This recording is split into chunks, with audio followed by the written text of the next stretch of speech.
Firma Zelené poradenství se specializuje na poskytování odborných služeb zaměřených na ochranu životního prostředí a správu dotačních programů.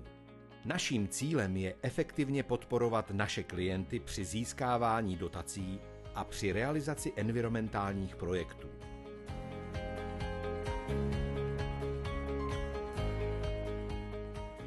A s čím vám můžeme pomoci?